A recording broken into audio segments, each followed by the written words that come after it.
Que Dieu vous bénisse tous. Et le Saint-Esprit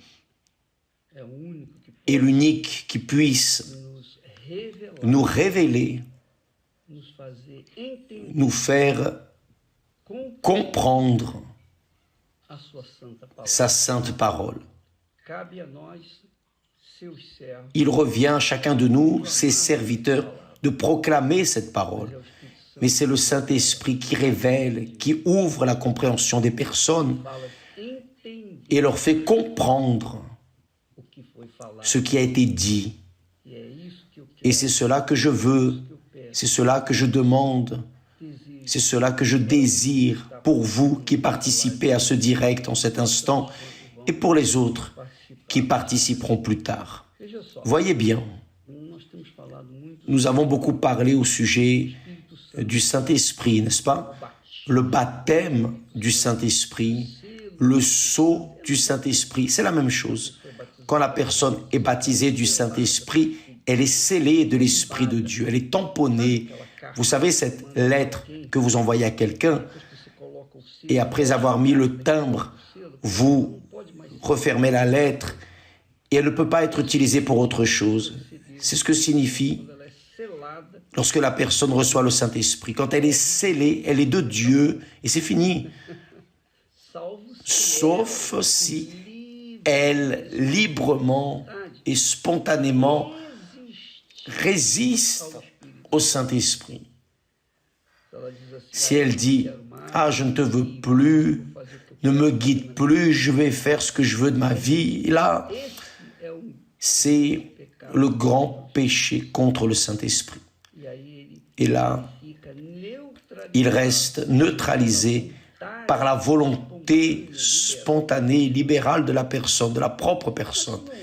Mais s'il n'y a pas cela, il sera toujours prêt et disposé à guider, instruire, orienter, convaincre du péché, etc. Mais, voyez bien, s'il vous plaît, faites attention. Beaucoup de personnes qui appartiennent à beaucoup de dénominations, d'autres églises, y compris l'Église universelle, beaucoup de personnes pensent « Ah, je suis membre de l'Église universelle, je suis ouvrier, je suis pasteur, je suis évêque, je suis ceci, cela, enfin. » Elle occupe une fonction à l'intérieur de l'Église, de l'institution. Et normalement, elle pense que parce qu'elle appartient à une institution, elle est, disons, un membre actif dans l'Église, elle est convaincue qu'elle est née de Dieu. Cela est arrivé aussi dans le passé, parce que tous les Juifs portaient avec eux l'idée suivante: je peux pécher comme je veux pécher. Cependant, je suis descendant d'Abraham, et parce que je suis descendant d'Abraham, Dieu va me sauver. Je suis déjà sauvé, parce que c'est la promesse que Dieu a faite à notre père Abraham. Et quand Jésus s'est retrouvé face à Nicodème, Nicodème n'était pas un membre actif dans le système religieux d'Israël, non. Il était un maître, il était l'un des principaux. Lorsque l'on parle de prince des Juifs, il était l'un des principaux, il était un évêque, disons.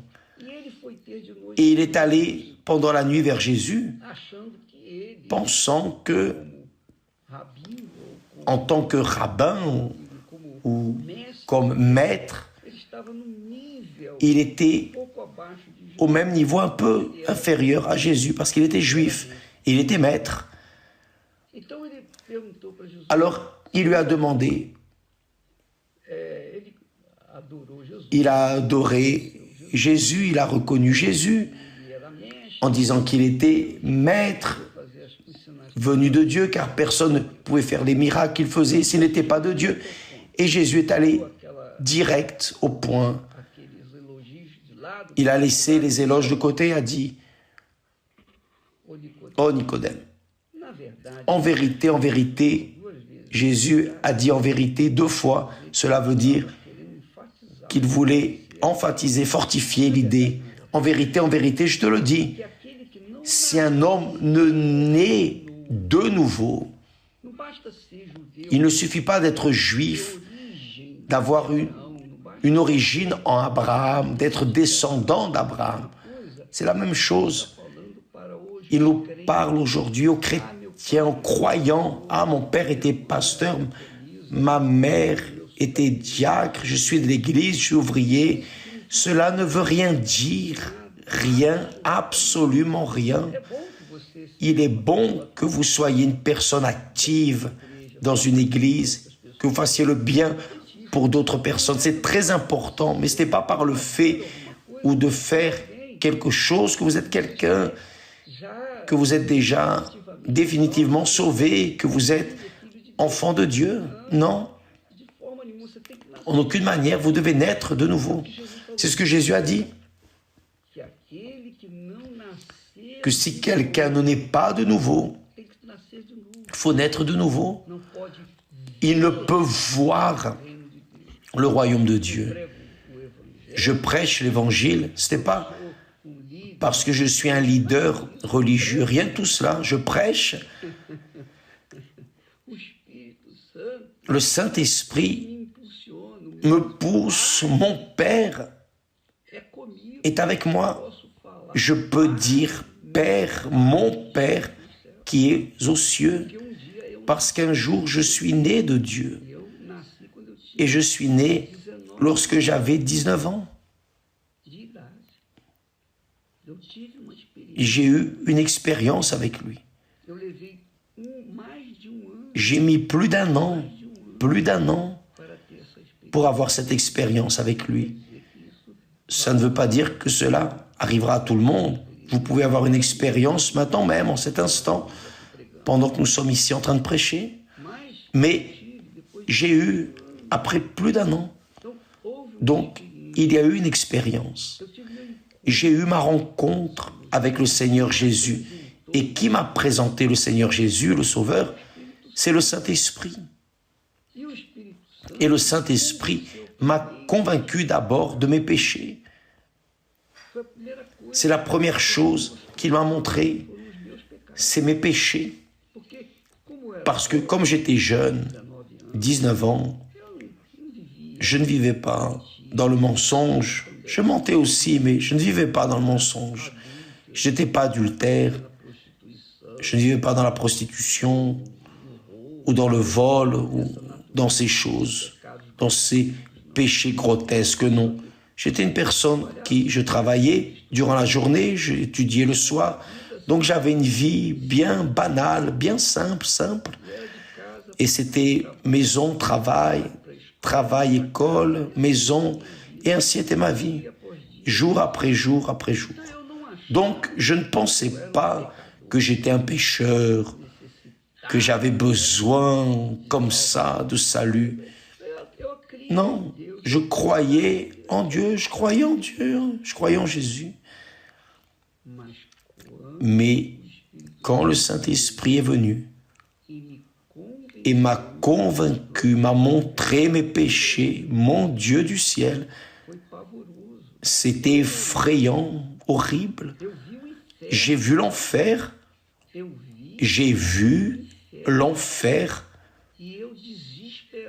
Et j'étais désespéré.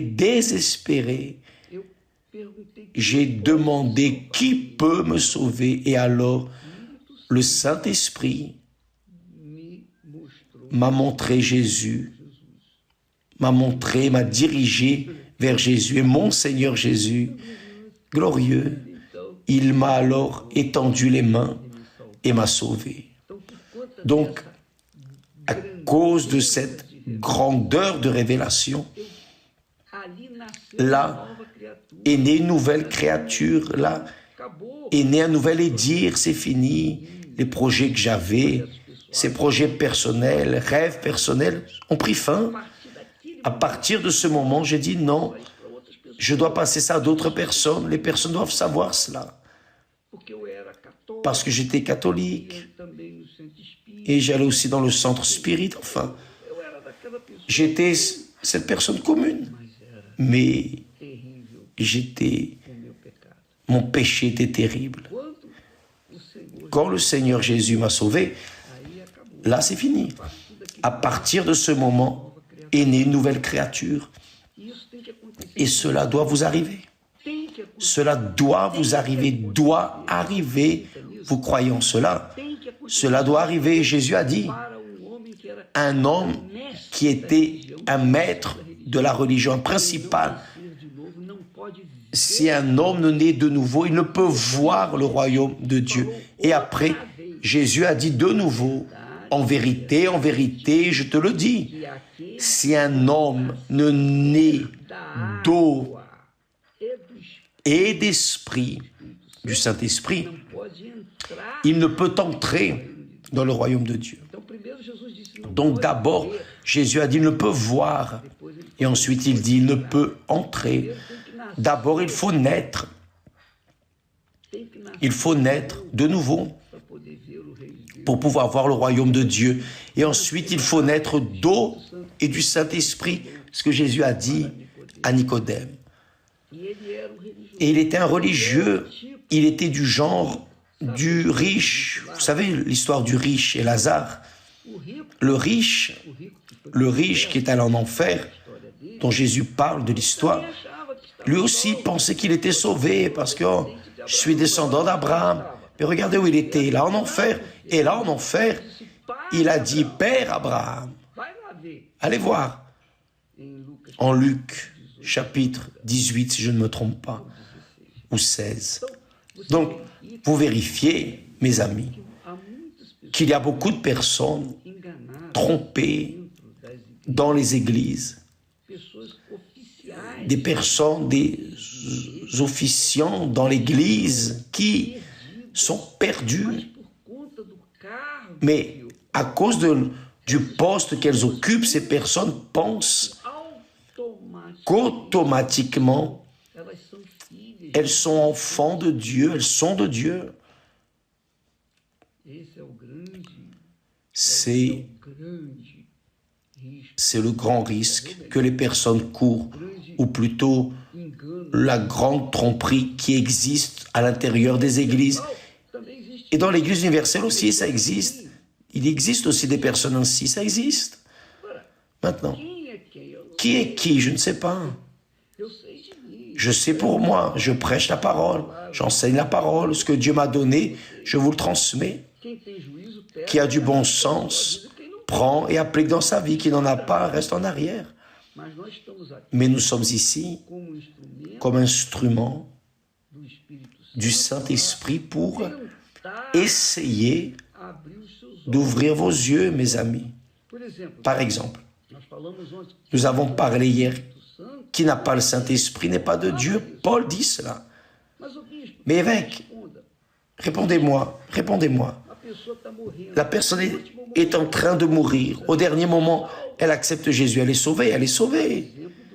À l'exemple du voleur sur la croix qui a été sauvé au dernier moment. Mais pour vivre dans ce monde, il ne suffit pas de dire « j'accepte Jésus comme mon sauveur ». Non. Vous devez avoir le sceau, son tampon, son esprit pour pouvoir vous maintenir, affronter les tribulations, les défis, les luttes, les persécutions, la haine, les injustices, les calomnies. Vous devez avoir le Saint-Esprit pour résister. Comme c'est arrivé à Paul, à Pierre, Jean, etc., etc., etc. Donc, mes amis,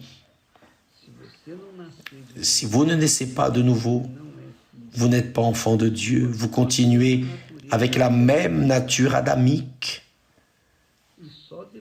Et c'est seulement après être né de nouveau que vous aurez la nature divine. Vous cessez d'être âme vivante pour être esprit vivifiant. C'est ça. Si cela n'est pas arrivé avec vous. Malheureusement, vous devez ouvrir les yeux et chercher. Et le Saint-Esprit, c'est lui qui révèle. Je pensais que je n'avais pas de péché parce que je ne vivais pas dans ce désordre que l'on vit aujourd'hui. Mais quand j'ai vu mon péché, mon Père du ciel, je n'oublie pas, c'est très fort. Donc, mes amis, je parle à tous, à vous tous.